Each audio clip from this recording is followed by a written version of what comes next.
story you are about to hear is true. Attention, all true.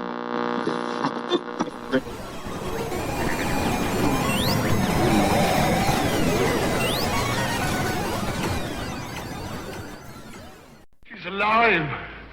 Alive!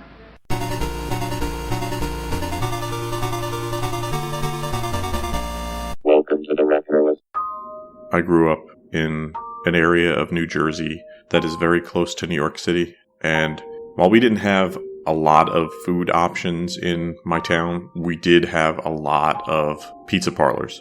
I would almost like to say we had almost too many pizza parlors, if that's possible, but we had about 7 in a not very big town, and no other fast food options. No burger chains, no taco chains, no chicken chains.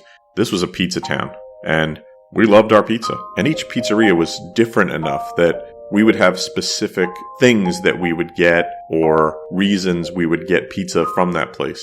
There was the one place that had the good mussels. There was the one place that you can get cheap pizza that would throw in soda. There were lots of different options and different reasons. So whenever we did have pizza, there would be a discussion beforehand to see if there were any coupons, of course. And then the adults in the household would decide, well, do we want mussels or salad? And then the order would get made. Me, I had 2 pizzerias that I liked to go to, mostly based on the fact that the pizza was cheap and came with a free soda, and they had arcade games. Despite this embarrassment of riches when it came to pizzerias, when pizza chains started to advertise, it caught my interest. Companies like Domino's and Pizza Hut hadn't arrived yet. Domino's would be the one that would eventually plant a flag in town, but it was almost the inability to get it that interested me, not to mention the very catchy advertising. If there was a time we were going to eat lunch out and we were near a Pizza Hut, I would always try to talk my mom into going, and she was so into pizza or into pizzerias in our area that she would have no part of it. She did not want to try this Pizza Hut. She didn't want to order from Domino's. She would say, why would we get this when we have the best pizza in the world? Eventually, when I was able to drive, I started sneaking out to be able to go to Pizza Hut without telling my mom about it, because I knew that she would not like that I was eating Pizza Hut when we had all these great pizzerias. Now, I know I'm just a victim of advertising, but once I got into a Pizza Hut, it had a very warm environment that was very different than most of the pizzerias in our area. There were 1 or 2 that had that sort of warm, earthy quality inside, but all of the Pizza Huts when I was growing up had wood everywhere and the fun colored chandelier lights. Stepping into one made me feel like I was entering a commercial, which made me feel like I was participating in something bigger just by eating pizza. I still miss the pizza that I had growing up in my town. I was very lucky to have all of those options available to me, and nowadays I'm constantly chasing pizza that might taste similarly. But every once in a while, I'll drive by a Pizza Hut and I'll think, yeah, I need to go there. It's not going to be the best pizza in the world, but it's wonderful comfort food. So on today's show, I'd like to talk to you about one of the chains that caught my attention as a kid and took me away from local pizzas, Pizza Hut. We'll talk about the people behind the pizza. We'll talk about the growth of the company, its competition. Metagirl's back with a top 5 list, and we'll throw in a few surprises here and there. We have an info-packed episode ahead of us, so without further ado, let's start the show.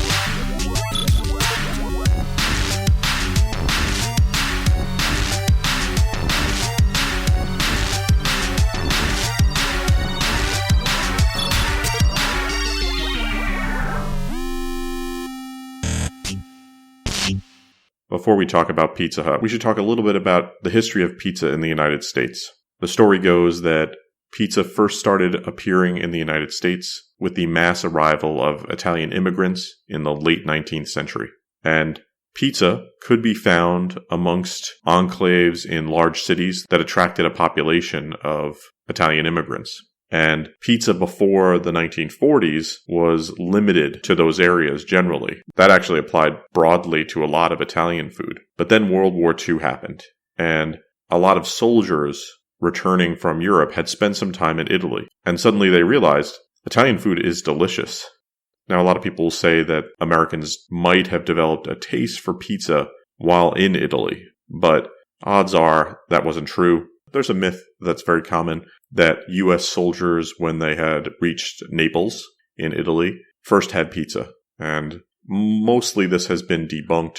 Naples was destitute at the time from the war, and it was very unlikely that soldiers would be found eating pizza there. But they did have some Italian food, and that stuck with them.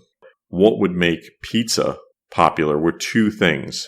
The first thing was people started to have more disposable income, and in people's homes, freezers became more common, and thus there was a demand for convenience foods. This caused the development of frozen pizza. Now, you can judge frozen pizza all you like, but pizza works as a frozen food. It was in 1957 that the Celentano brothers introduced the first supermarket frozen pizzas. The second thing that made pizza so popular was commercialization. People were figuring out new ways to sell pizza. That included delivery and restaurants that catered to families. And you would see a slew of companies that would come up in this time. Companies like Shakey's Pizza, Pizza Hut, Little Caesars, and Domino's.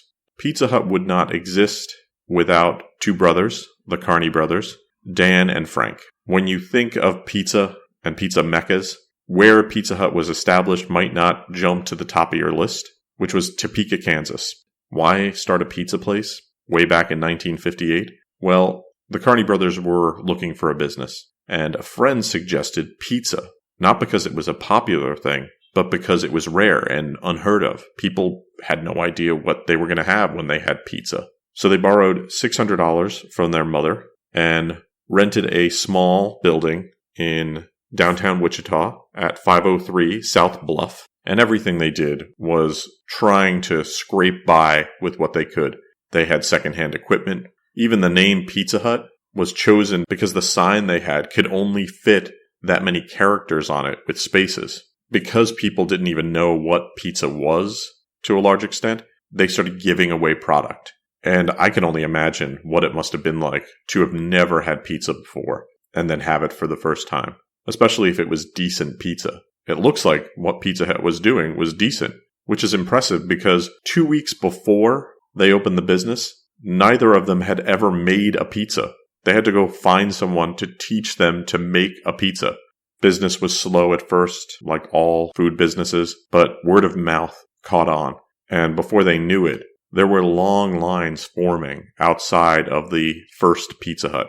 At the time, people noted that business took off pretty quickly, and the first store was pulling in weekly sales of about $1,500, which was a decent amount of money in the late 50s. It was so popular that by the end of the first year, they opened 5 more Pizza Huts. While this many Pizza Huts is a good amount of Pizza Huts, the Carney brothers were ambitious and wanted to grow their business even larger. So they had the idea of franchising the operation. This didn't go over well with bankers in the area who didn't think that the concept could be profitable at scale.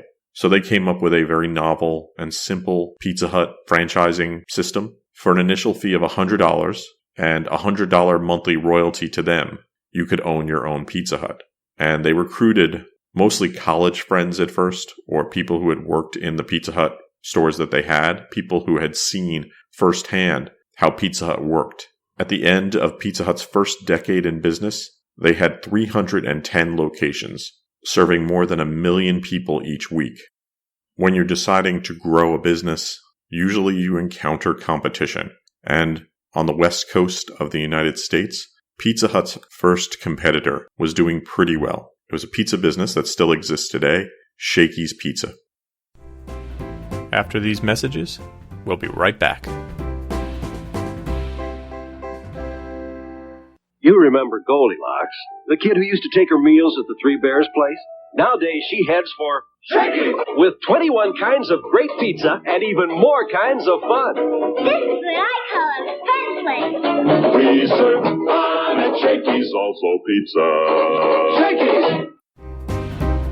And now, back to the show. Shakey's was founded in 1954 by Sherwood Shakey Johnson and Ed Plummer. I love the story of how they started. They wanted to open a pizza parlor.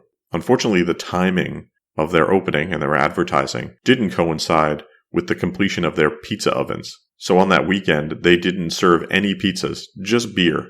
But beer is very profitable, and they took the profits from their sale of beer to buy ingredients for pizza, which they started serving on that Monday. Shakey's was a really interesting place, more of a party atmosphere. That was sort of the idea. Food was secondary. It's a place to have fun. And they would play Dixieland piano music and having fun stuff on the walls. It wouldn't take long before Shakey's started to expand. By 1967, there would be 272 Shakey's pizzas, which is a significant amount of pizza places. Most of them centered around the western side of the United States. That number would change and grow, and currently there are 500 Shakey's pizzas globally, 58 of them in the United States still. What Shakey's gave Pizza Hut was an adversary, someone they could look at and think, well, if we don't do it, they're going to. And they really realized this when Shakey's pizzas started to show up in areas where Pizza Hut was expanding. When they did encounter Shakey's, though, it made them think about what kind of business are they? Are they going to be an entertainment business like Shakey's? Are they going to be a delivery service like companies like Domino's would become? Or are they going to be what they decided to eventually be, which is a neighborhood pizza restaurant? Once they realized that they wanted to have this warm restaurant feel, it was at this point that they were able to standardize their image. And they hired Wichita architect Richard D. Burke, who designed the very famous mansard roof-shaped Pizza Hut that was so popular for a long time. Although sadly they're all fading away now. They thought that this layout would counter competition from Shakey's because Shakey's had a unique look to it as well. This full standardization was put in place by 1964. So post-1964, many Pizza Huts began to look exactly alike. By 1969, Pizza Hut would go public. This infusion of money allowed them to open even more locations. And by the early 70s, they were looking like the undisputed leaders in chain pizza restaurants. At this point, Pizza Hut would start going global. And they were growing at a pace that was overwhelming and needed to learn more about corporate strategy, like a lot of companies when they're first starting out. This restructuring to kind of bring a corporate management structure to the company would be instrumental in a later purchase of Pizza Hut by PepsiCo. But in the meantime, the strategy itself meant growth, more growth, especially international growth. In 1970, they opened restaurants in Germany and Australia. That was around the same time that the 500th restaurant opened in the United States. They also started buying stakes in ingredients manufacturing, crust makers, and food processors. They would also start experimenting with different foods. And we'll talk a little bit about Pizza Hut and experimentation later. In 1972, the company went public and was listed on the New York Stock Exchange. Around this time, they would also reach a new milestone of sales, getting $1 million worth of sales in a week in the U.S. market. In 1973, they would expand even further, opening restaurants in Japan and Great Britain. And by 1976, they had 100 restaurants outside the United States and 2,000 worldwide within its franchise network. That 2,000th restaurant was in Independence, Missouri. It was also at this point that they would start running advertising both nationally and globally. In 1972, they spent $942,000 on advertising.